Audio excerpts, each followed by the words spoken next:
शब्द जब कल्पना को जन्म देते हैं तो साहित्य बनते हैं और वही शब्द जब दृश्य का रूप ले लेते हैं तो वो सिनेमा बनते हैं। इन दोनों माध्यमों का संबंध केवल अभिव्यक्ति मात्र नहीं है, बल्कि समाज की चेतना का भी है। इसी महत्वपूर्ण विषय पर आज हम परिचर्चा लेकर आए हैं। नमस्कार, मैं वैभवी एक बार फिर परिचर्चा लेकर उपस्थित हूँ और आज एक अलग और बहुत खास विषय पर परिचर्चा लेकर आई हूँ और परिचर्चा का जो विषय है वो है सिनेमा में साहित्य की प्रासंगिकता। इस विषय पर बात करने के लिए बिल्कुल अनुकूल वक्ता, क्योंकि हमेशा की तरह हम कोशिश करते हैं कि जो विषय हो उसी के अनुकूल वक्ता को हम लेकर आए। बहुत प्रसिद्ध वक्ताओं के साथ और बहुत विद्वान वक्ताओं के साथ आज मैं उपस्थित हूँ और 231वें पायदान पर यानी कि 231 एपिसोड के साथ मुझे खुशी भी बहुत हो रही है और कभी-कभी अपनी ही पीठ थपथपाने का मन करता है कि किसी भी कार्य को करने के लिए जो निरंतरता होनी चाहिए वो हमने की है। 4 वर्षों की यात्रा है हमारी और इन यात्राओं को लेकर हम चल रहे हैं और हमारे साथ हमारे अतिथि वक्ता जो विद्वान वक्ता हम कह सकते हैं और कह सकते हैं नहीं, बिल्कुल विद्वान है और बारीकी जो होती है विषय की, उन विषयों को जब हम चयनित करते हैं, जब विषय चुनते हैं तो हम वक्ता भी बिल्कुल अनुकूल लेकर आते हैं। आप सबको बहुत आनंद आएगा और सबसे पहले डॉक्टर पुष्पलता तनेजा जी जुड़ गई हैं। अभिनंदन, स्वागत। और आप केंद्रीय हिंदी निदेशालय में निदेशक के पद पर रही हैं और जब मैं ये बात बोलती हूँ तो मुझे बहुत खुशी होती है और आपका जो स्नेह है, प्यार है, दुलार है, वो हमेशा हिंदी साहित्य संस्थान ट्रस्ट को मिलता रहा है, मुझे मिलता रहा है, पूरी टीम को आप ऊर्जा देती हैं जिसकी वजह से हम निरंतर कार्य कर रहे हैं। बहुत बहुत स्वागत करती हूँ। हमारे साथ वक्ता के रूप में सब आप जानते हैं सुभाष चंद्र जी जुड़े हुए हैं, जो कि वरिष्ठ साहित्यकार ही नहीं, एक बहुत प्रसिद्ध व्यंग्यकार भी हैं और अभी अभी उनकी एक फिल्म आई है रजनी की बारात।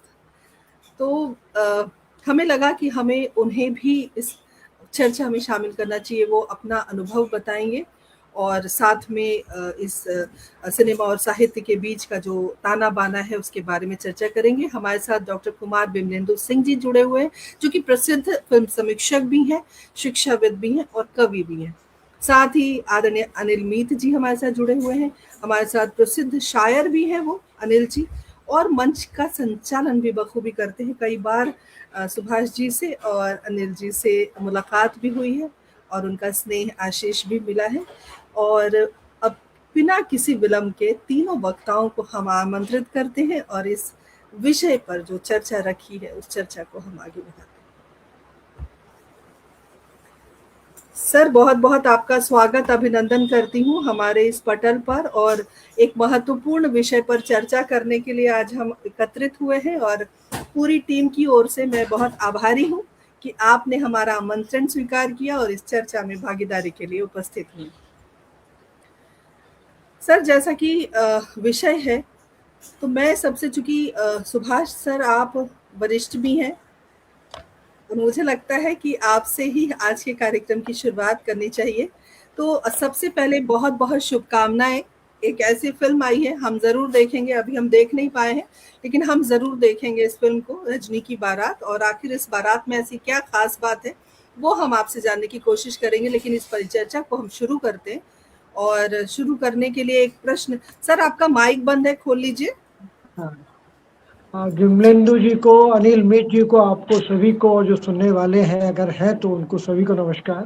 देखिए, ये जो प्रश्न है कि भाई साहित्य की क्या प्रासंगिकता है फिल्मों के बीच में, तो मेरा मानना है कि ये प्रश्न इसलिए भी उठता है क्योंकि पहली बात तो जो हिंदी सिनेमा की जो इंडस्ट्री है, अगर हम पूरे भारतीय परिवेश की बात ना भी करें तो वो इस बात से जूझ रही है कि कम से कम 40% जो फिल्में हैं वो चोरी के सब्जेक्ट्स पे बन रही हैं। हम लोग हॉलीवुड से या बाकी जगहों से, स्पेनिश से, चाइनीज से, वहाँ से फिल्में प्लॉट उठाते और उन पे फिल्म बना देते हैं। और थोड़ा बहुत उसका भारतीयकरण हम कर लेते हैं, और हमने कहा कि भाई हमने कलात्मक स्वतंत्रता ली है, उसके नाम पर हमने सब कुछ परोस देते हैं। और इस बात को लेकर अगर कभी आप बॉलीवुड के लोगों से हॉलीवुड के लोगों से बात करें तो वो इस बात से बहुत नाराज रहते हैं। और चूंकि इतने आसान नहीं है इंटरनेशनल रूल्स कि वो मुकदमा ठोक पाए, तो वो मुकदमा नहीं ठोक पाते, बाकी वो सारे काम करते हैं। हम कहते हैं कि साहित्य पर प्रभाव क्या है और साहित्य क्यों आना चाहिए। मेरे इस बारे में दो मानने हैं। पहली बात तो आप चोरी से बचते हैं।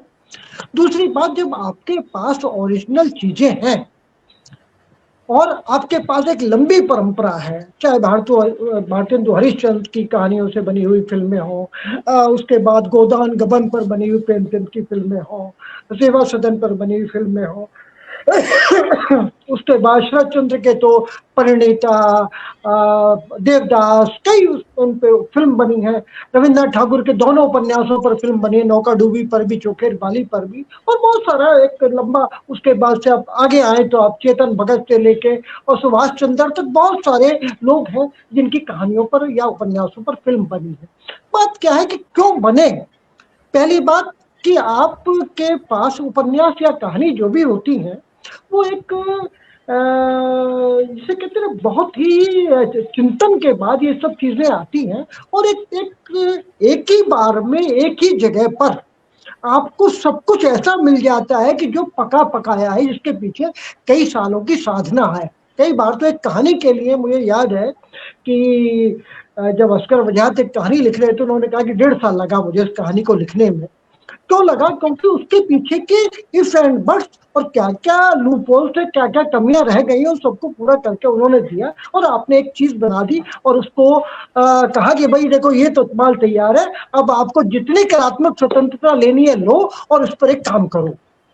तो मित्रों, ये सब चीजें होती रही और होती भी रहेंगी, लेकिन हम क्या कर रहे हैं कि हमें लगता है कि किसी कहानी का नाट्य रूपांतर या फिल्मांतरण जो है, या वेब सीरीज में रूपांतरण जो है, वो बड़ा मुश्किल काम है। उसको हमें ये करना पड़ेगा, हमको बहुत सारा काम करना पड़ेगा, हम उससे बचने की कोशिश करते हैं। विमलेंदु जी जानते होंगे कि जो बड़ी चीजें हैं वो अगर कोई बढ़िया राइटर है और कोई बढ़िया डायरेक्टर है, वो दोनों अगर मिल जाते हैं और दोनों की चीजों से, देखिए कहानी के तीन, जब फिल्म बनती है तो उसके 3 पार्ट होते हैं। पहली होती है कहानी, दूसरा होता है स्क्रीन प्ले, और तीसरा होता है डायलॉग।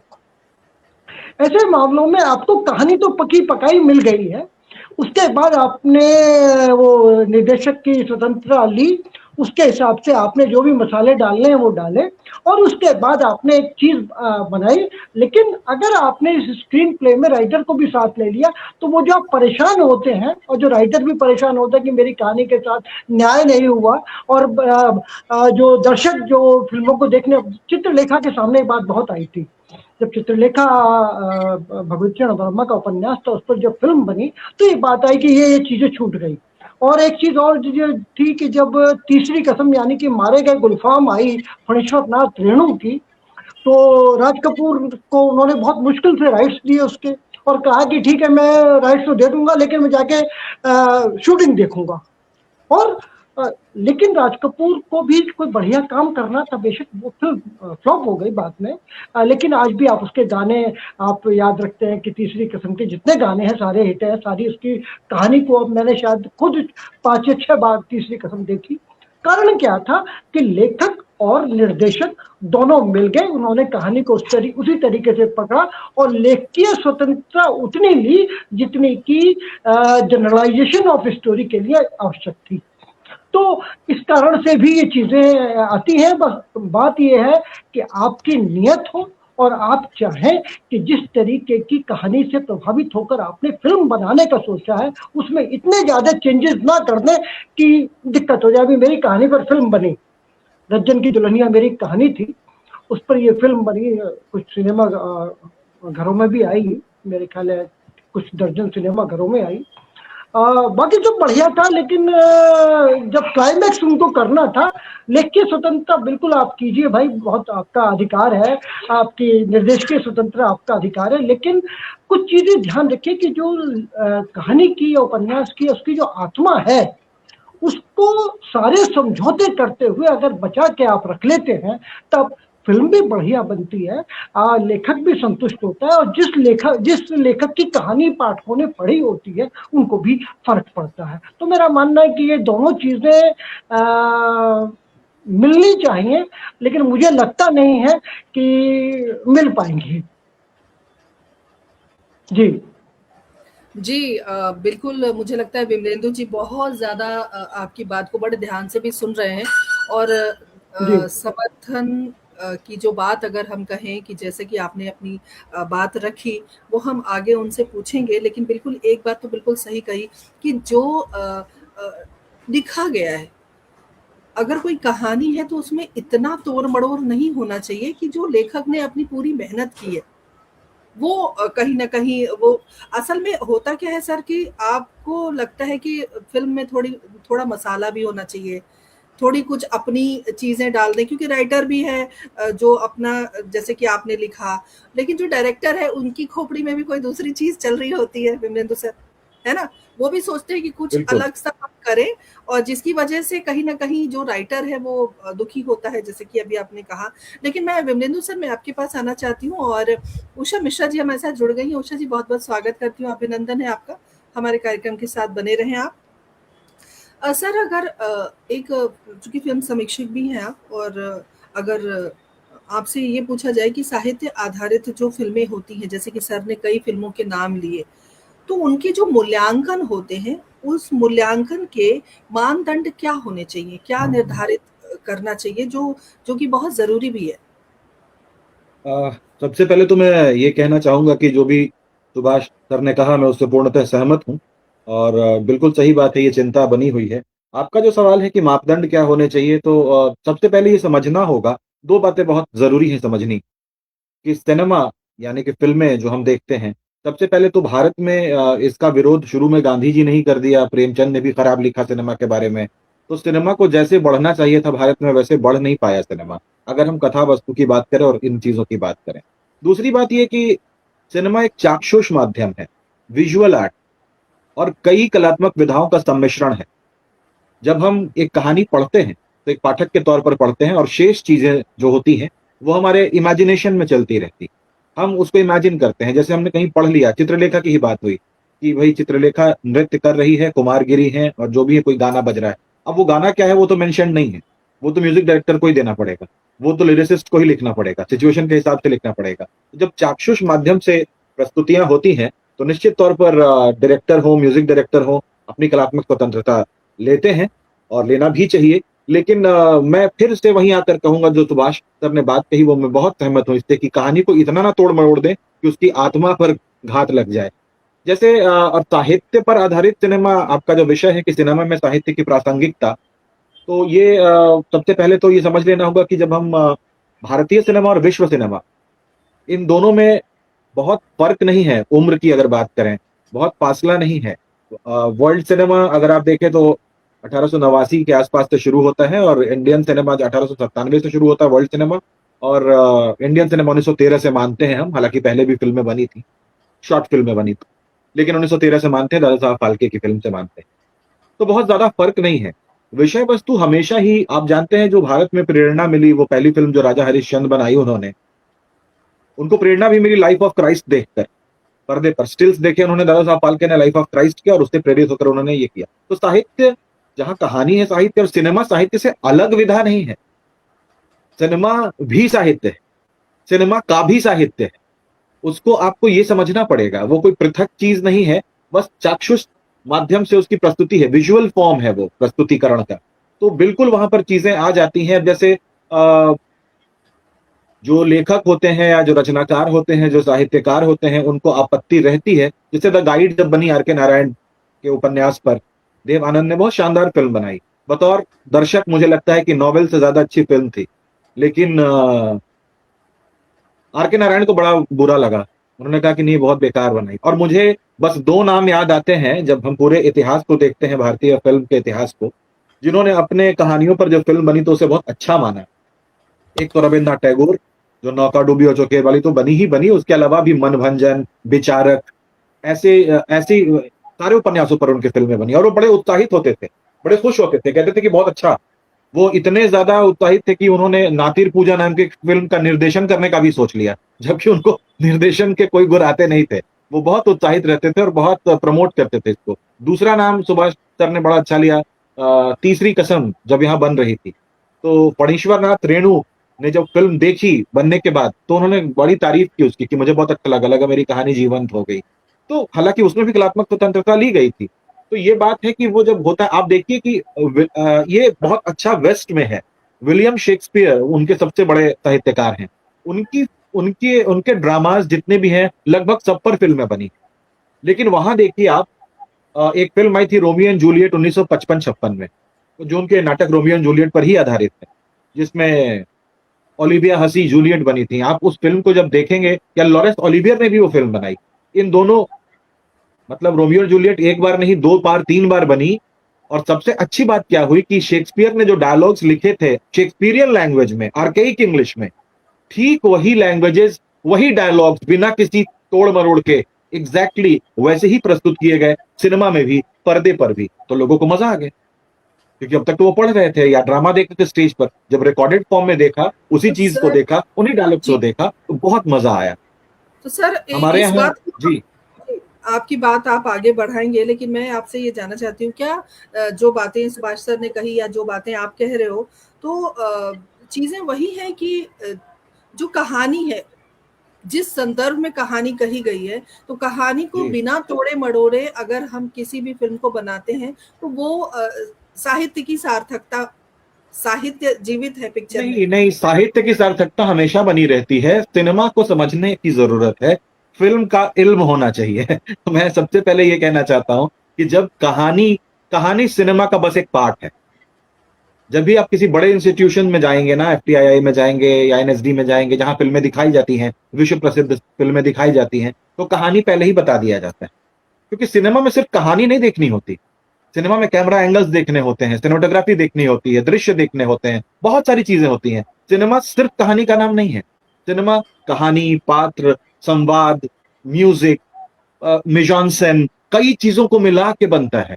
तो सिनेमा में साहित्य सार्थक हमेशा ही सिद्ध होगा। उसमें कोई साहित्य नहीं होगा तो सिनेमा बनेगा ही नहीं। आप कुछ भी बनाइए, वो कहीं ना कहीं वो या तो रद्दी साहित्य होगा, या अच्छा साहित्य होगा, या सर्वश्रेष्ठ साहित्य होगा, लेकिन होगा साहित्य।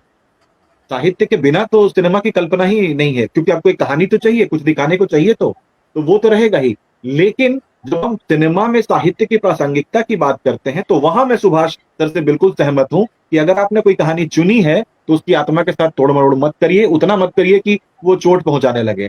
ठीक है, स्वतंत्रता लीजिए, लेकिन cinema as a form of art एकदम अलग चीज है। कहानी के इतर भी उसमें 35 चीजें और हैं। तो जब आप सिनेमा में साहित्य की प्रासंगिकता खोजने जाते हैं, तो सिर्फ इतना नहीं देखना है कि कहानी के साथ कितना तोड़ मड़ोड़ हुआ। कई बार कुछ कहानियां ज्यादा सुंदर लगती हैं सिनेमा के फॉर्म में। चित्रलेखा मुझे नॉवेल से ज्यादा वो सिनेमा देख के मजा आया, गाइड में भी मुझे ज्यादा मजा आया। या फिर आप 3 इडियट्स देखिए, आपने 5 पॉइंट समवन पे बनी है चेतन भगत के, उनका नॉवेल भी इंटरेस्टिंग है, लेकिन आमिर खान ने जो फिल्म बनाई वो ज्यादा इंटरेस्टिंग है। तो ये तो रहता है, क्योंकि जब चाक्षुष माध्यम आ जाता है, जब आप चीजों को मूव करता देखते हैं, तो वो आपको बेहतर लगता है, ज्यादा रिलेट कर पाते हैं। तो प्रासंगिकता की जहां तक बात है, अभी का जो दुख है वो ये है कि सिनेमा, विशेषकर हिंदी सिनेमा, जो सुभाष सर ने बड़े अच्छे से कहा, हिंदी सिनेमा विमुख हो चुका है साहित्य। तो उनके पास कोई कहानी ही नहीं, ऊटपटांग चीजें बना रहे हैं। अब आप नहीं देखेंगे किसी नॉवेल पर आधारित फिल्म बन रही है। ये चलन रहा है, शुरू से रहा है, हमेशा से रहा है। सर आप जी बिल्कुल सही कहा सर, आप फिल्म समीक्षक भी हैं। एक बात और हम जानना चाहते हैं, उससे पहले हमारे कुछ दर्शक जुड़े हैं, उनका भी अभिवादन करते हैं। संजय जी हमारे साथ जुड़े हैं, आदरणीय एकता वाजपेयी जी हमारे साथ जुड़ी हुई हैं, दिलराम भारद्वाज जी जुड़े हुए हैं। आप सभी का बहुत बहुत स्वागत, अभिनंदन करती हूँ। सर, जैसे कि आपने हिंदी सिनेमा के बारे में कहा कि हिंदी सिनेमा की स्थिति इस वक्त अच्छी नहीं है। सर, साउथ की जो फिल्में बनती है, क्या आपको लगता है कि उसमें कहानी है अभी? क्योंकि देखने में साउथ अगर पूरा बोल नहीं सकते आप, पूरा साउथ नहीं बोल सकते। तेलुगु की फिल्में अभी बहुत खराब बन रही हैं। अब साउथ में तमिल फिल्में कुछ हद तक बची हैं, मलयालम फिल्में शानदार बन रही हैं, बहुत अच्छी बन रही हैं। अभी हाल में एक फिल्म आई थी ब्रह्म राक्षस, बहुत अच्छी लगी मुझे। और मतलब ऐसी कई फिल्में, उनके ट्रेलर्स भी आप देख लें, उसमें बहुत शानदार तरीके से वो प्रस्तुतिकरण होता है, सिंपल कहानी होती है, बड़े बड़े सेट्स नहीं होते हैं, आम जनजीवन का बड़ा सुंदर सा चित्रण होता है। तो मलयालम फिल्में बिल्कुल अच्छी बन रही हैं, तेलुगु फिल्में सुभाष सर के दिन ब दिन, पास में हिंदी आऊंगी, फिल्म। थोड़ी देर में, लेकिन मैं अनिल सर, जी। बहुत बहुत शुक्रिया सर, आपसे और भी सवाल हम पूछेंगे। अनिल सर, मैं आपके पास आना चाहती हूँ, पुनः आपका अभिनंदन करती हूँ। और सर, चूंकि आप एक शायर हैं, बहुत अच्छी गजलें कहते हैं आप, तो मेरा एक सवाल है, क्योंकि आजकल के जो गाने हैं, वो गाने मैं सच बताऊं मेरी समझ से बाहर है। मेरे बच्चे बेशक गुनगुना लेते हैं, लेकिन मुझे अभी भी वही 90s के गाने याद हैं, अभी भी सारे। तो मैं गानों से ये प्रश्न गानों के लिए मतलब आपसे पूछना चाहती हूँ कि फिल्मों में कविता और शायरी का क्या महत्व है आपकी नज़र में? अगर गाने अच्छे हुए तो पिक्चर चलेगी, क्योंकि पहले तो ऐसे ही होता था ना, गाना हिट तो फिल्म हिट, है ना? तो आज आज तो गाने बच्चों को अच्छे लगते हैं, अब हमें नहीं, आपको शायद, आपको और हमें नहीं अच्छे लगते। तो एक शायर के नज़रिए से आप किस तरह इसको देखते हैं? देखिए विभा जी, बहुत पहले जो साहित्यिक गाने होते थे वो वास्तव में बहुत शायर होते थे या गीतकार होते थे स्थापित, और वो फिल्म की सिचुएशन को लेकर के गाने लिखते थे। तो उसमें ये होता था कि भाई कहानी को आगे कैसे बढ़ाना है। अगर आपने कभी आला उदल सुनी हो तो उसमें यही आता है कि यहाँ की बातों को यहाँ छोड़ो, अब तुम आगे सुनो हवाल। तो गाने जो है उसको गति भी प्रदान करते थे कहानी को, और वो प्रासंगिक होते थे। लेकिन अब तो ये है कि एक धुन दे दी, उस पर डाल दीजिए, और मोटा मोटा अगर आप देखना चाहेंगे तो मेरी तरफ से, जैसे आपको पसंद नहीं आते, तो पहले गाने सुनने के बाद सर झूमता था, और अब के गाने सुनने के बाद पैर घूमता है। तो उससे कुछ भी नहीं है, आप जो है नहीं सुन सकते, झूमेंगे। और जिसमें थिरकन होती है पैरों की, वो नृत्य तो अच्छा हो सकता है, गाना अच्छा नहीं होगा, ऐसा मेरा मानना है। क्योंकि जो आपके दिल को ना छुए, मैं बताऊं कि मेरी बदकिस्मती है, मेरे पास इतने इतने बड़े 2 ट्रंक फिल्मी गानों की प्रतियां रखी थी, जो कि रतन एंड कंपनी फिल्मी दुनिया वालों ने शुरू किए थे। फिल्म देख के आए और एक आने का गाना छप के तैयार हो जाता था, और वो डुगडुगी बचा के भेजा जाता था। जितने फिल्म में होता था, फिल्म में देखते थे, वो गाने भी उतने ज्यादा बिकते थे। और उन गानों को दीपक दीमक महाशया या महाशय वो इस अच्छी तरह चाट गए कि मेरे कम से कम कुछ भी नहीं तो 5,000 गाने नष्ट हो गए। और उसमें जो साहित्य था, उसमें जो विचारों की गहराई थी, उसमें जो फिल्म से जुड़े अभिनय के साथ साथ एक कहानी को आगे बढ़ाने की बात थी। या आप देख लीजिए किसी भी तरह के, क्योंकि गाने बहुत सारे याद कर दिलाए जा सकते हैं, लेकिन वो चर्चा का विषय नहीं है। विषय यह है कि गानों में ये जो गिरावट आई है या एक नई बनावट आई है, उसको आप कैसे देखते हैं। नई जनरेशन तो कहते हैं क्या है, उन्हें धोने के बाद आंसू बहाते रहो, वही गाने सुनाते रहो, इससे देखो तो थोड़ी एक्सरसाइज भी हो जाती है। तो दोनों की अपनी परिस्थितियां जो है वो अलग अलग हैं, दोनों का काल चक्र अलग है, और दोनों का परिवेश अलग है। यानी कि दोनों जो पीढ़ियां हैं वो अपनी अपने तरह के गानों को बहुत अच्छा बताती हैं। लेकिन जो गहराई, जो संवेदना, जो भावनाओं की पकड़ और जो संवेदनाओं की गहराई आपको पुराने गानों में मिलती है, मुझे लगता है कि उसकी आज कहीं कहीं कहीं नहीं, बहुत बहुत कमी है। और जी, बताइए बहुत किसी। शुक्रिया सर। जी, बहुत शुक्रिया। अभी और भी प्रश्न हमारे पास है, और इससे पहले मेरी बहुत प्रिय सखी और इस पटल की मैंने कुछ नोट्स लिए थे, अगर जी, अगर जी मैंने ज़रूर कुछ सर, नोट। हम सुनेंगे। जी, सुनेंगे। नेहा शर्मा, आपका बहुत-बहुत स्वागत है। जी सर, बताएँ। बताएँ सर।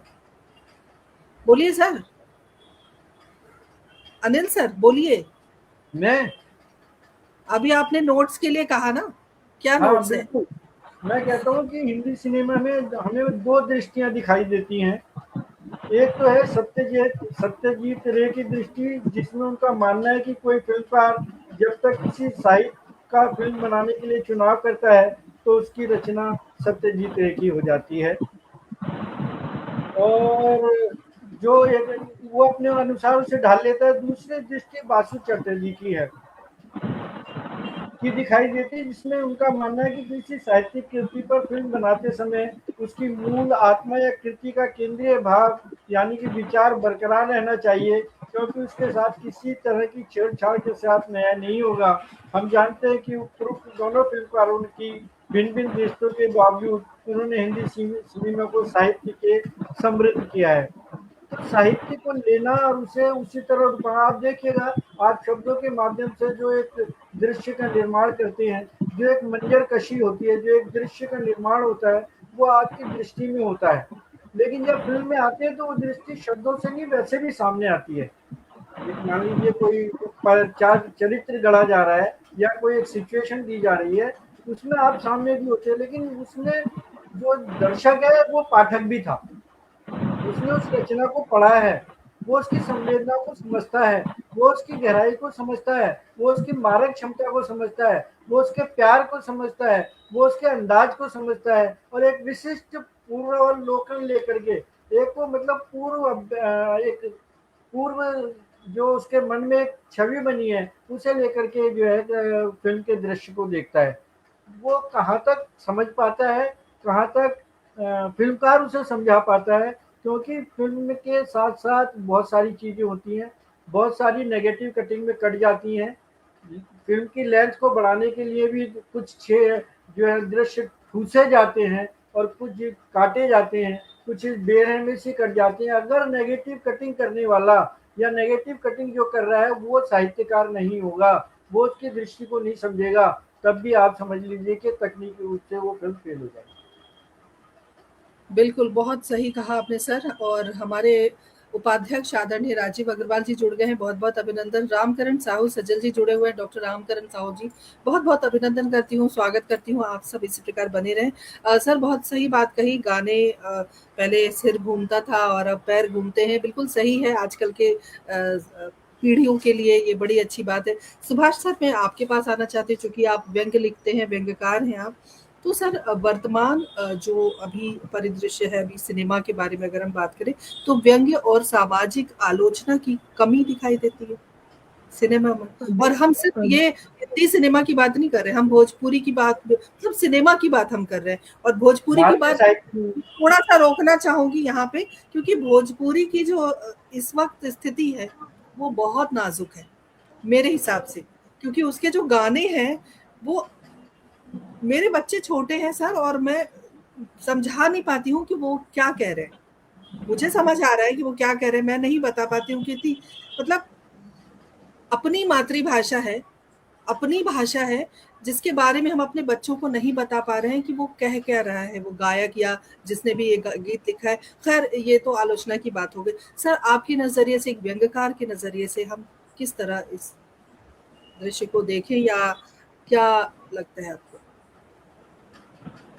देखिए, दो बातें हैं। आपने जो प्रश्न है, आपके प्रश्न में दो चीजें छिपी हुई हैं। पहली ये कि वर्तमान परिप्रेक्ष्य में सामाजिक स्थितियों के हिसाब से, राजनीतिक स्थितियों के हिसाब से व्यंग्य की प्रासंगिकता क्या है।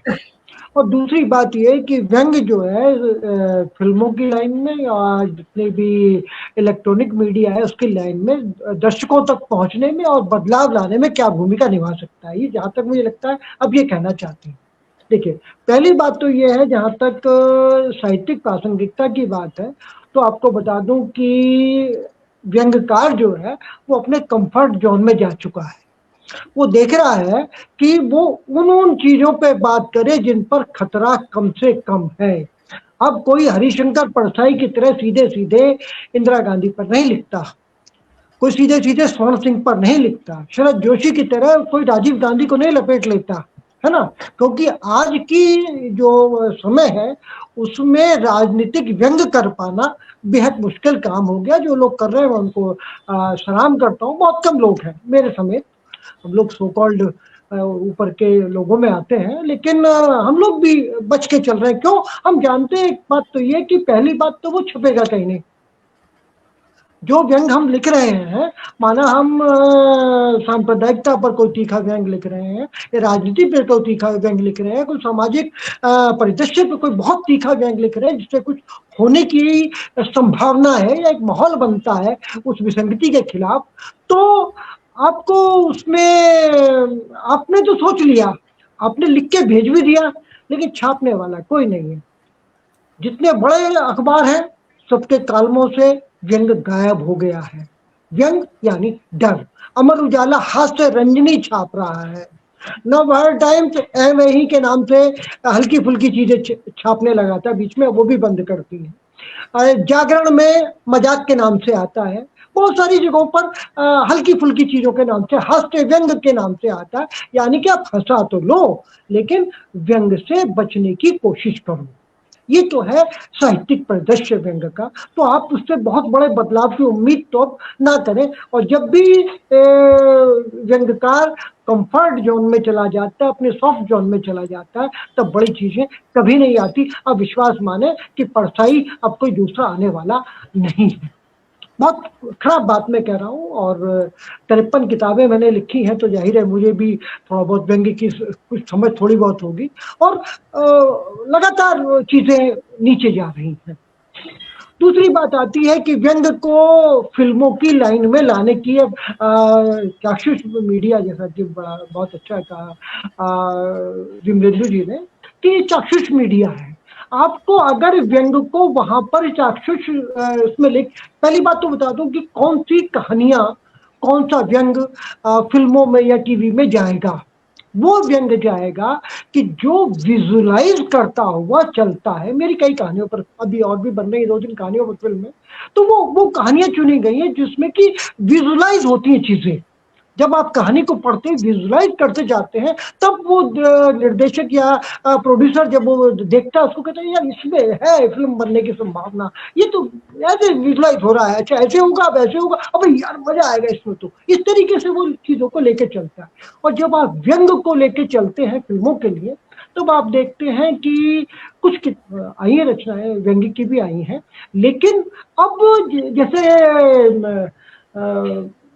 यस प्राइम मिनिस्टर सीरीज आई, उसकी अमेरिकन सीरीज आई, और कई जगहों पर आपने देखा होगा कि विमलेंदु तो बहुत देखने पढ़ने वाले विद्वान व्यक्ति हैं कि विदेशी फिल्मों में अपने पीएम का, अपने चीफ मिनिस्टर का, अपने मिनिस्टर्स का खूब मजाक उड़ता है। हमारा मिनिस्टर तक का तो मजाक उड़ लेता है, लेकिन उससे ऊपर के बारे में हम सोच नहीं पाते। हमको लगता है कि इससे ऊपर कुछ कहेंगे तो गड़बड़ हो जाएगा, है ना।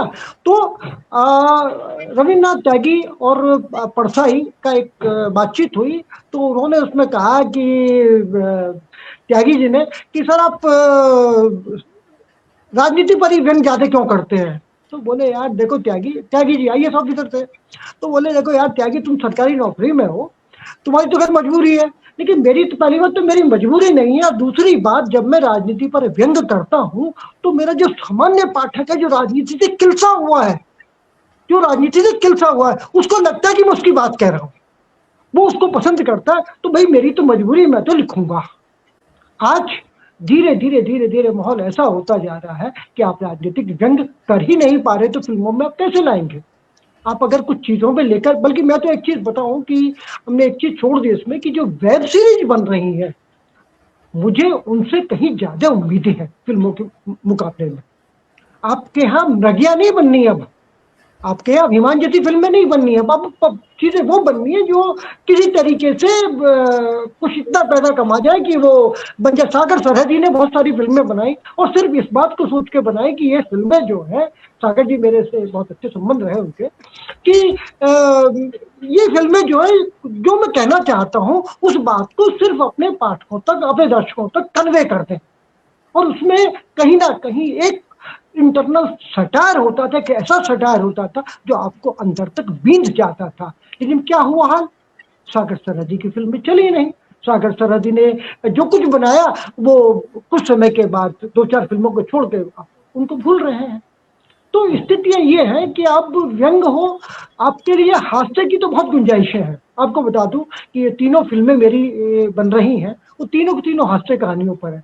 मेरी जो बड़ी कहानियां हैं, व्यंग की जो कहानियां हैं, कबूतर की घर वापसी, या कहानी काफिर और म्लेच्छ की, या यासीन कमीना मर गया पर वो फिल्म बना रहे थे, आमिर को बनानी थी, उन्होंने पसंद की थी कहानी, लेकिन कहते यार ये माहौल नहीं है, इस पर बनाना बहुत मुश्किल है, क्योंकि उसका सब्जेक्ट जो था बड़ा कंट्रोवर्शियल था। तो चीजें आ भी रही हैं, चीजें बन भी रही हैं, लेकिन बहुत बड़ी उम्मीदें कर लेना, और मुझे तो कई बार आश्चर्य हो।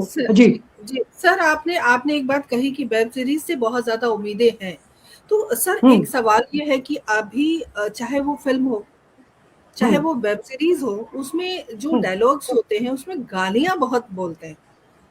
तो ये जी इसको सुधार करने की जरूरत आपको महसूस होती है कि बच्चे भी देखते हैं, पूरा परिवार बैठ के देखता हाँ है? जी जी जी जी जी। देखिए एक समय सर था कुछ जब कहना चाहते हैं? अपहरण मिर्जापुर या जैसी जो भी वेब सीरीज थी, वो इस कारण भी जानी गई कि युवाओं को अट्रैक्ट करना। देखिए आज का जो युवा है उसको कुछ अलग पसंद है, उसको जो गैर परंपरागत जो चीजें हैं वो उसको अपील करती हैं। आपको आश्चर्य होगा कि ये जो चेतन भगत के उपन्यास है, मैं जानता हूँ 2-3 उपन्यास तो अच्छे हैं उसके, बाकी सामान्य किस्म के उपन्यास है। अगर आप हिंदी के लेखकों के बड़े उपन्यासों का बात करें, राग दरबारी की बात करें, बारामासी की बात करें, गुनाहों का देवता की बात करें, मैला आंचल की बात करें, तो बहुत छोटा बच्चा है। मैं बिल्कुल सच बताता हूँ, बहुत छोटा बच्चा है, लेकिन उसकी कहानियों पर फिल्में ज्यादा बनी। क्यों बनी? क्योंकि वो सो कॉल्ड जो न्यू जनरेशन है उसको पकड़ रहा है ना। तो ये चीजें उन्होंने इसको भुनाया, उन लोगों ने इस चीज को भुनाया। अच्छा, मुझको ये लगता है कि देखिए वेब सीरीज में क्या हुआ, जब शुरू में वेब सीरीज आई, मिर्जापुर आई, अपहरण आई और बहुत सारी वो आई, वो सेकंड गेम आई, कई सारी वेब सीरीज आई, और उनमें शुरू शुरू में गाली भी आई, वैसे सीन भी आए जो थोड़ा सा हर तरीके की जो हल्का तबका है उसको अटैक करते थे। लेकिन आप अब एक चीज देखेंगे कि धीरे धीरे धीरे धीरे अब वो कंटेंट कम होता जा रहा है। अभी आपको देखिए, मैं एक सीरीज देख रहा था अभी, वो कजिन्स एंड कल्याणम। वो बच्चे हैं, जो बच्चे थे वो अपने, कभी आप लोग भी देखिएगा, बड़ी अच्छी मूवी है, वो है वेब सीरीज है, इस पर है शायद अमेजोन पर है। तो बच्चे अपनी नानी के घर जाते हैं, मामा के घर जाते हैं, और बहुत सारे बच्चे मौसी मामा के सब मिलते हैं, और जो जो चीजें होती हैं, जो जो हम देखना चाहते थे, जो जो जीवन हम लोग गुजारते थे, अब हमारे बच्चों को नसीब नहीं है वो सब चीजें। मामा मौसी चाचा चाची ताऊ ताई दादा दादी के यहाँ जाना जो है, अब हमारे यहाँ धीरे धीरे धीरे धीरे कम, लगातार कम होता जा रहा है। लेकिन जो लोग उससे जुड़ते हैं तो मजा आ रहा है। एक गाली नहीं है, एक बदतमीजी नहीं है, एक हाथ पकड़ने तक का सीन नहीं है। एक किस्सा गाल पर है, वो उसको लेकर वो लड़की हंगामा क्रिएट कर देती है। तो चीजें तो आ रही हैं, बल्कि मैं देख रहा हूँ कि कई सारी वेब सीरीज जो हिंदी में भी जो बन रही है, बढ़िया वेब सीरीज बन रही है, क्योंकि नई स्टोरीज है, नए आइडियाज है, कुछ तो नया है। वो जो नयापन है वो कहीं ना कहीं जी जी जी सुभाष सर, बहुत अच्छी बात आपने कही है कि कुछ तो नया है। अनिल सर, आप कुछ कह रहे थे शायद? हाँ, मैं ये कह रहा था कि जो वेब सीरीज आ रही है उसमें थोड़ा तो नयापन है, कंटेंट भी नया है, लेकिन उसमें जो एक एटीट्यूड और जो एक अलग तरीके का एक नव धनाढ़य वर्ग भी उसमें छाता जा रहा है। तो क्या वो समाज की सही तस्वीर पेश कर पा रहा है? ये प्रश्न आपने पूछा है सुभाष सर से? किससे पूछा है आपने? नहीं, विमलेंदु जी हंस रहे हैं, वो भी दे सकते हैं। ठीक है, इस सवाल का जवाब हम जरूर, सर इस सवाल का जवाब हम जरूर चाहेंगे हम। विमलेंदु जी, आप इस प्रश्न का जी, दो तीन ये काफी अच्छी दिशा में बातचीत चल रही है। अनिल सर के सवाल का भी जवाब दूंगा, लेकिन इस सिलसिले में जो गालियों की बात की आपने या दृश्यों की बात की सिनेमा में जो बच्चों के साथ नहीं देख सकते, इसके लिए दो प्रसंगों का जिक्र करूंगा मैं।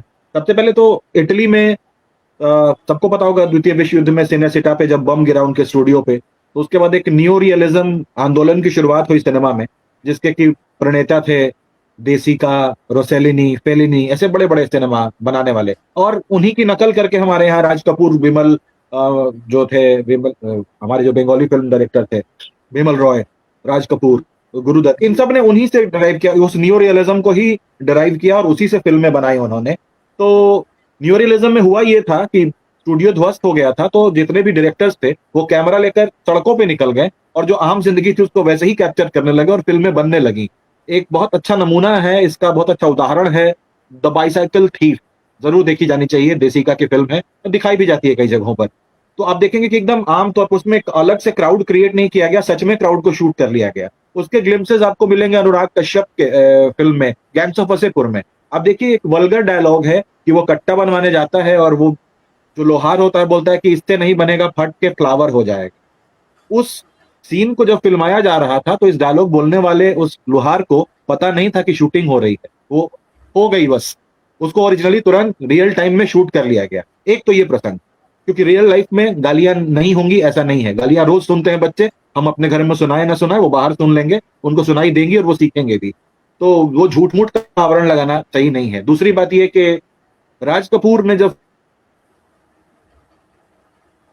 क्या मैं सुनाई दे, अच्छा थोड़ा डिस्टर्ब हो गया था। राज कपूर ने जब फिल्म बनाई थी राम तेरी गंगा मैली, तो उसका प्रीमियर कर रहे थे और वही सीन आप सबको याद होगा, मंदाकिनी वाटरफॉल के नीचे नहा रही हैं और उनके कपड़े चिपके हैं, उनसे कुछ ज्यादा पारदर्शी से हैं।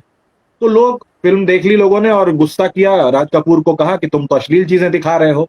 तब राज कपूर ने जो बात कही थी ना, जो उत्तर दिया था, वो हम सभी के सभी प्रश्नों का उत्तर है। राज कपूर ने उनसे कहा कि ठीक है, मैं मानता हूं कि मैं अश्लील काम कर रहा हूं, लेकिन जब तक फिल्म चली मैंने हॉल से बाहर जाते हुए किसी को नहीं देखा। हम ये देख रहे हैं इसलिए ये आ रहा है। दूसरी बात कि नव धनाढ्य वर्ग का जो चित्रण है, सर ने बहुत अच्छा सवाल किया। हम सब कुछ यूरोप से लेते हैं, हम सब कुछ उधर से लेते हैं, वेस्ट से लेते हैं और यहां ढालते हैं। न्यू रियलिज्म के बाद वेस्ट में दो तरीके की फिल्में बननी शुरू हुई। एक को कहते थे टेलीफोनी बियांकी और दूसरे को कहते थे कैलीग्राफिज्मो। कैलीग्राफिज्मो का मतलब जो रियलिस्टिक फिल्में बनाई जाती थी वो कैलीग्राफिज्मो थी, और टेलीफोनी बियांकी, बियांकी मतलब सफेद, वैसी फिल्में जिनमें सफेद टेलीफोन दिखाए जाते थे, सेट्स दिखाए जाते थे अमीर घरों को दिखाने के लिए, जैसा कि हमारे करण जौहर बनाते हैं कि हेलीकॉप्टर खरीदने की बात होती है, कार रेसिंग की बात होती है, जो युवा है उसको नौकरी की चिंता नहीं है, उसके माँ बाप मिलियनेयर हैं, इस तरीके की फिल्में, इनको टेलीफोनी बियांकी कहा जाता था। तो ऐसा एक वर्ग है तो जरूर, हम नहीं देख पा रहे हैं, हमारे लिए बहुत सुलभ नहीं है उसको देख पाना, लेकिन आप थोड़ा सा उठ के देखेंगे दिल्ली में, मुंबई में या बड़े शहरों में, तो आपको ऐसे ऐसे बच्चे दिख जाएंगे, ऐसा कल्चर दिख जाएगा जो रात में 3 बजे तक डिस्को पे नाच रहे हैं और धक्का मार दे रहे हैं गाड़ी से। ये हो रहा है, जो फिल्मों में दिखाया जा रहा है वो कहीं बाहर से नहीं आ रहा है, ये हमारे समाज में हो रहा है।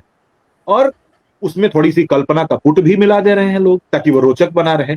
तो बिल्कुल वहीं पर आप देखिए, पंचायत जैसी एक सीरीज आती है, गुल्लक जैसी एक सीरीज आती है, जहां पर कोई 3-5 नहीं, जो सुभाष सर ने एक अच्छी बात कही, चाचा चाची, जी। तो ये फिल्में आती हैं, इसमें एक भी अभद्रता नहीं होती, अगर गाली होती भी है तो बहुत थोड़ी सी होती है, लेकिन मुद्दे इतने रियल लाइफ होते हैं कि हम एकदम रिलेट कर जाते हैं। एकदम स्ट्राइकिंग द की नोट वाली बात होती है कि बस फर्स्ट सीन से हम जुड़ गए कि हाँ भाई ऐसा ही होता है, क्योंकि वो कुछ बनावटीपन है ही नहीं उसमें। तो ये दोनों तरीके की फिल्में बन रही हैं, बिल्कुल दोनों तरीके की फिल्में बन रही हैं। आप सबने लिया, एक सीरीज का नाम मैं भी लेना चाहती हूँ, 24। जी, ये अच्छा, अनिल कपूर जी ने बनाई है और सच में बिल्कुल एक शानदार है सीरीज, आप सब देखें। वो देशभक्ति की भावना जी जी इतनी जी। ओतप्रोत होगी उसको देखकर। हाँ, और ये भी अभी सुभाष सर ने बहुत अच्छी बात कही थी, उसको गौर करने की बात है कि व्यंग्य की जब वो बात कर रहे थे तो ये बहुत बड़ी बात थी कि विदेशों में आप जाएं, आप पूरा मजाक बनता है, पूरी पूरी फिल्म बन जाती है। आपको पता है कि दुनिया में एक जो इपॉक मेकिंग फिल्म थी, एक फिल्म आई थी 1915 में बनी थी, हालांकि वो साइलेंट फिल्म थी, उसका नाम था the birth of a nation. वो पूरी फिल्म अब्राहम लिंकन के मर्डर पर बनी थी और यथावत दिखाई गई थी।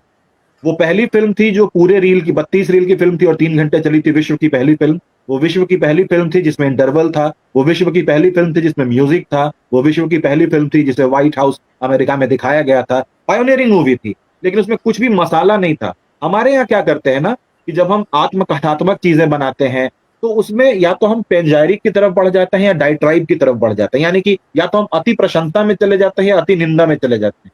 जैसे MS धोनी पर एक बनी थी, सुशांत ने उसमें एक्टिंग किया था। तो अब धोनी एक अच्छे खिलाड़ी हैं, महान खिलाड़ी हैं, देश के लिए बहुत अच्छा किया है, लेकिन अब जबरदस्ती उनको हीरो बनाने के लिए एकदम ही उनको नीचे गिरा देना, झूठी कहानियां जोड़ देना, नहीं, ऐसे नहीं चलेगा। हम सब जानते हैं, उनको पता चल रहा था कि कहां पर क्या जबरदस्ती हो रहा है। ठीक उसी तरीके से आप किसी को अब देशभक्ति की भावना से ओतप्रोत करना है, अगर आपको, कई फिल्म, अभी धुरंधर भी आई है वैसी ही फिल्में, आपको पता है जो सिनेसिटा जिस पे बम गिर, मैं एक बात कह दूं उसके बाद अपनी बात को रोकता हूं। मुसोलिनी को तो हम सब जानते ही हैं, मुसोलिनी जो कि डिक्टेटर थे इटली में, उन्होंने एक बात बहुत अच्छी कही थी कि सिनेमा से खतरनाक हथियार कोई नहीं है। और उन्होंने सिनेमा का बहुत अच्छा इस्तेमाल किया था लोगों की मानसिकता को बदलने के लिए। हम आज अपने देश में हम वो सब देख पा रहे हैं। बस इतना ही कहना।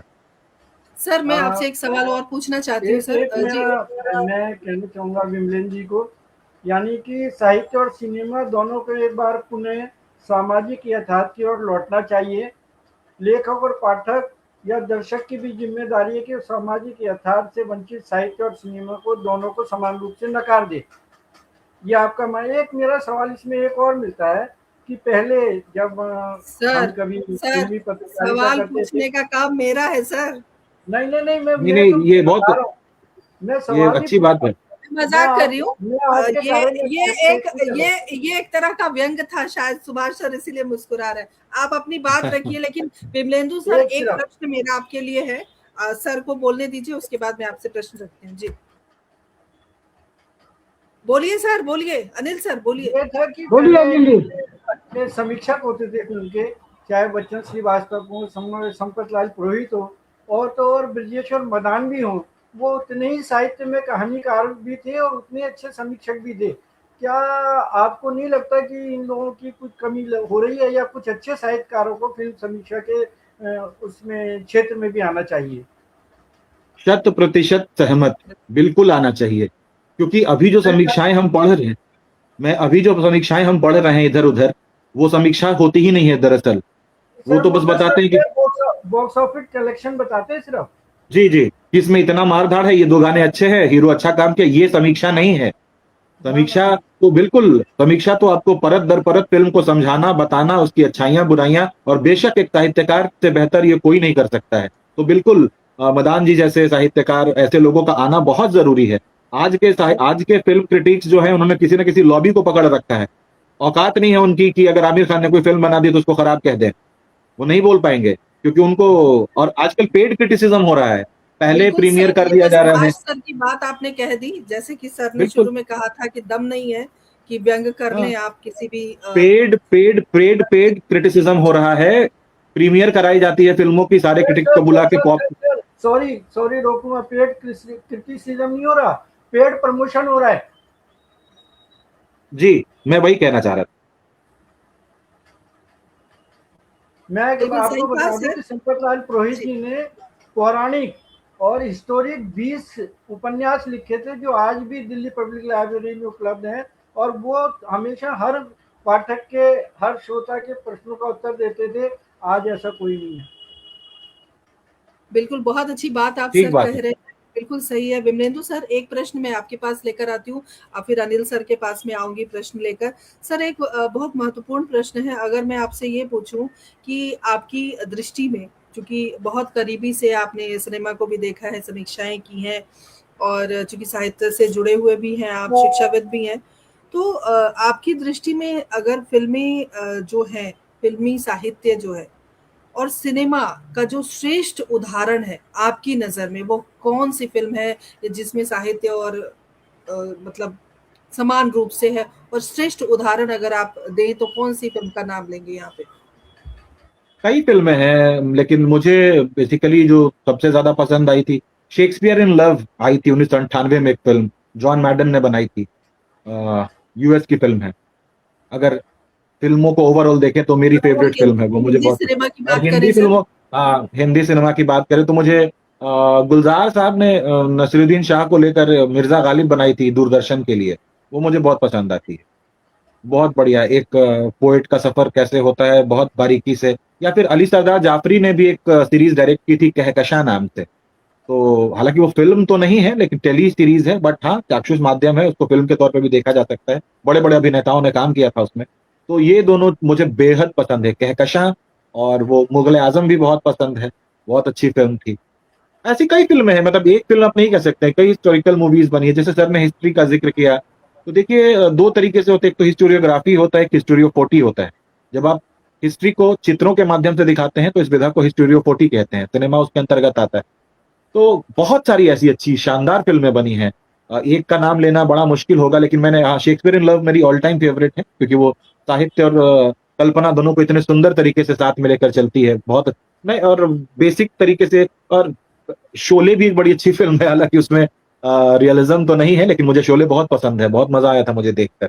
तो ऐसी कई फिल्में हैं, आप एक का नाम पूछेंगे तो थोड़ा मुश्किल होगा मेरे लिए बताना, लेकिन जो आपका सवाल था साहित्य वाली बात, तो वहां पर शेक्सपियर इन लव, और ऐसे साउथ में तो बहुत सारी फिल्में हैं वैसी।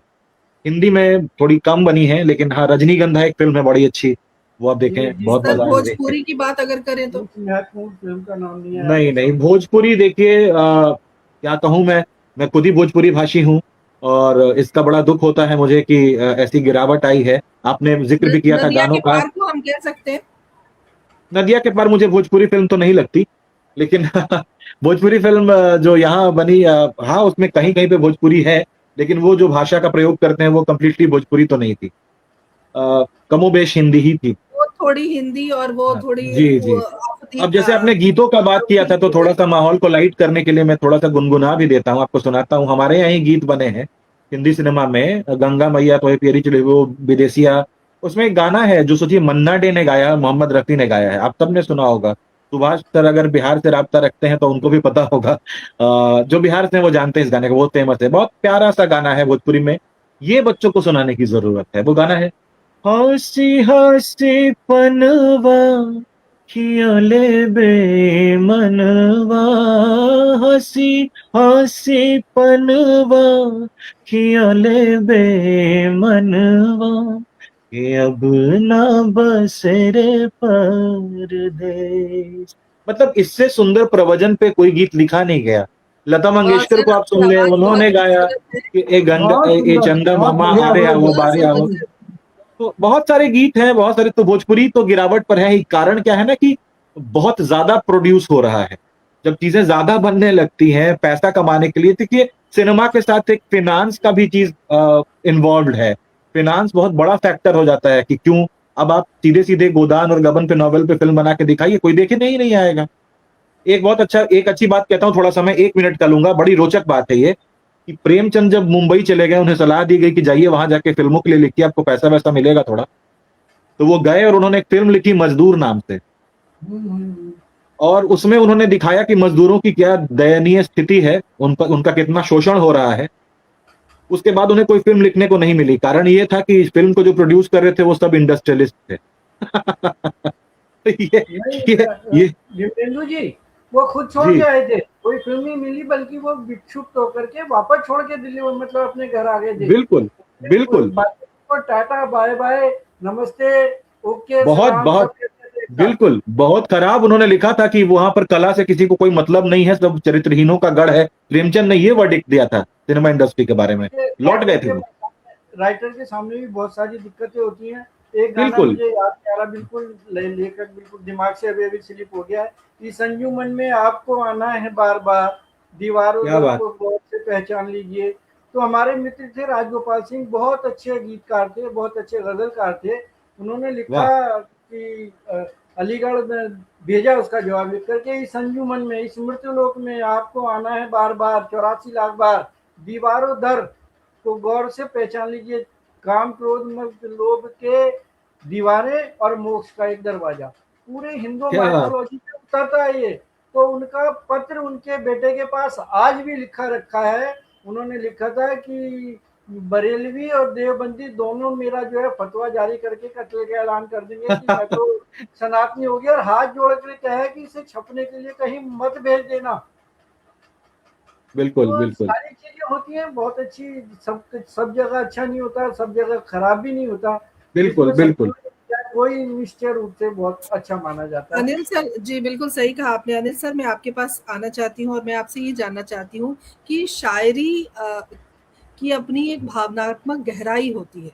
हम्म। तो जो सिनेमा में अगर शायरी हो आज के समय में, जो कि कहीं लुप्त हो गई है, तो एक शायर होने के नजरिए से आप क्या देखेंगे कि सिनेमा में आजकल शायरियां होनी चाहिए, उससे जो सिनेमा है उस पर इफेक्ट पड़ेगा, या जो साहित्य है, साहित्य के साथ जो, चूंकि साहित्य है, साहित्य में सब कुछ गद और पद तो दोनों चीजें हैं।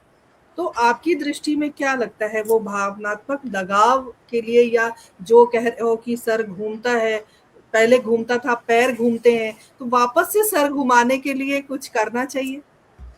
सबसे पहले तो मैं एक कड़वी सच्चाई बताऊंगा कि गीतकारों को खुद लिखना पड़ेगा। आप जानते होंगे सुभाष जी, आप आदरणीय, आपको भी पता होगा, सबने घोस्ट राइटर रखेंगे हर गीतकार ने। उसे सिचुएशन दे दी, उसने दे दिया, और तो और रिकॉर्डिंग पे भी वही जाते हैं।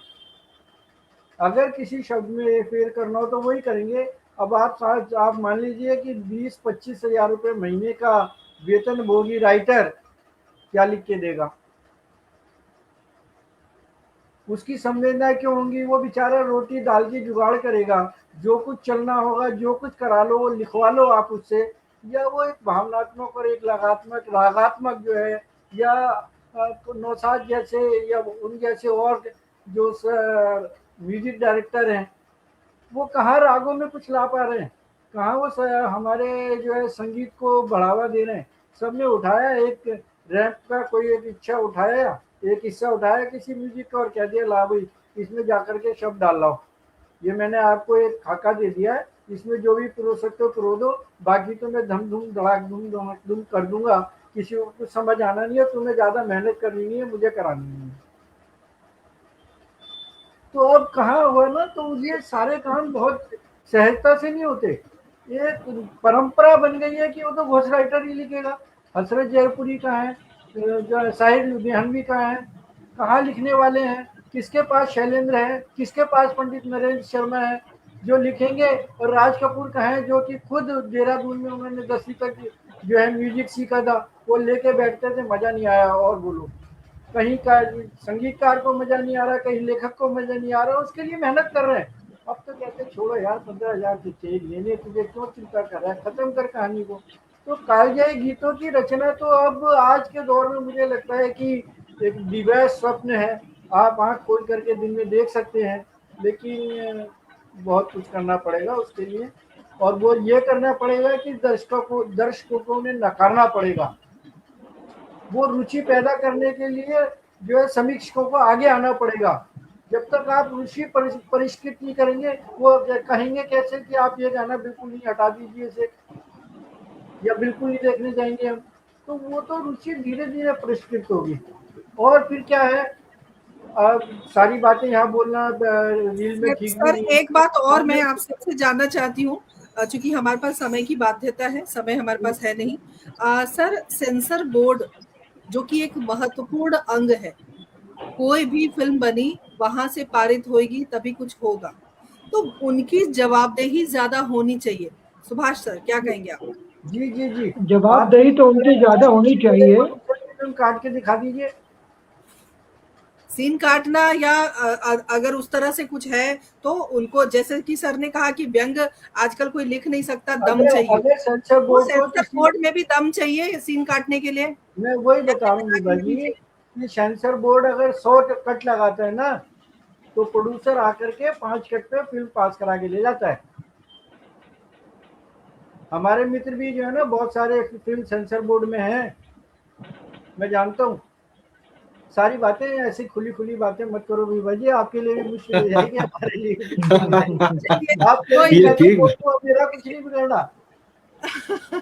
सेंसर बोर्ड, बिल्कुल ठीक बात कहा अनिल सर ने, जो कहा मैं बिल्कुल समर्थन करता हूँ, उसका यही सच है। तो दूसरी बात यह है कि ओटीटी पर जो आप देख रहे हैं, ओटीटी अभी सेंसर बोर्ड के घेरे से बाहर है, इसलिए यहाँ पर जो मन कर रहा है वो लोग कर रहे हैं, तो वो लेगा भी नहीं भी, क्योंकि फिर तो बहुत नुकसान हो जाएगा। अब आप, सच बात है कि सारी बातें यहाँ पे नहीं कही जा सकती हैं, तो उसको भी ध्यान सर, अंत में इस चर्चा को अगर हम अंतिम, डॉक्टर साहब बहुत चीजें हमें भी पता है, सुभाष जी को हमसे ज्यादा पता है, हो सकता है मुझसे। मेरे को तो 42 साल हो गए, जब मैं बैंक में नौकरी कर ली थी तो 42 साल पहले फिल्म पत्रकारिता छोड़ दी थी,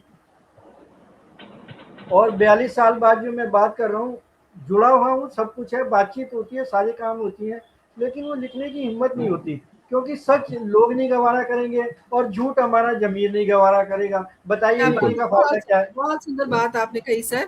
और अगर अंतिम पड़ाव पर हम अपने आप को यहाँ देखें, इस परिचर्चा के माध्यम से जो विषय हमने चुना, एक छोटा छोटा संदेश में चाहूंगी आप सब अपना दें, क्योंकि हम चाहते हैं कि दर्शकों तक ये बात पहुंचे, और तमाम जितने भी दर्शक हमारे साथ जुड़े हैं आगे भी इस कार्यक्रम को देखेंगे। मैं आप सभी का बहुत बहुत स्वागत करती हूँ और बहुत बहुत शुक्रगुजार हूँ, क्योंकि आपका जो समय है वो हमारे लिए बहुत महत्वपूर्ण है। हमेशा आपका समय हमें मिलता है। तो एक छोटे छोटे संदेश में चाहूंगी।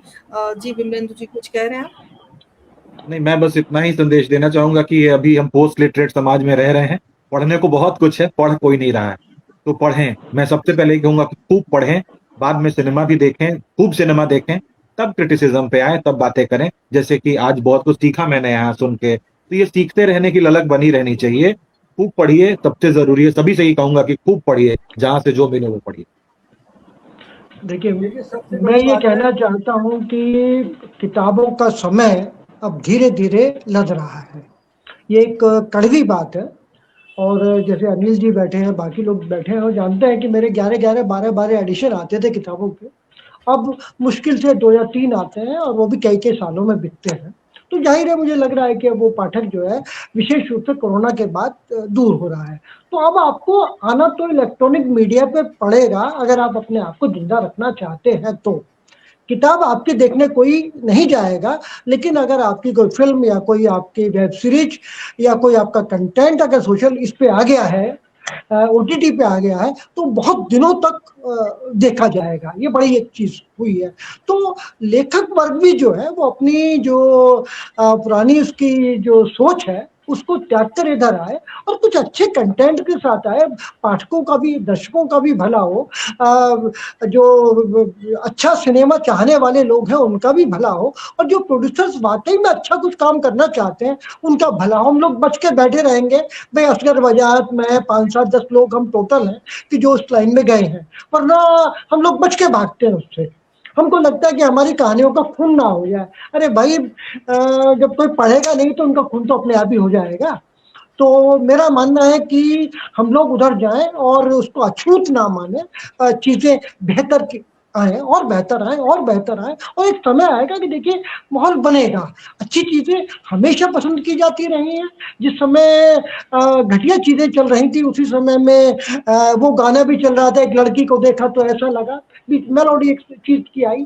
अच्छी कहानियां अब भी आती है, इजाजत जैसी फिल्म आ जाती है कोई, तो वो सब आएगा। अगर हम बच के चलेंगे तो कुछ भी नहीं आएगा। कोशिश करें कि हम उधर आए, फिल्मों को भी लाभ हो, नए सिनेमा को भी लाभ हो, दर्शकों को भी लाभ हो, क्योंकि पाठक का जो कन्वर्जन है दर्शक में, देखिए बहुत अलग चीज है।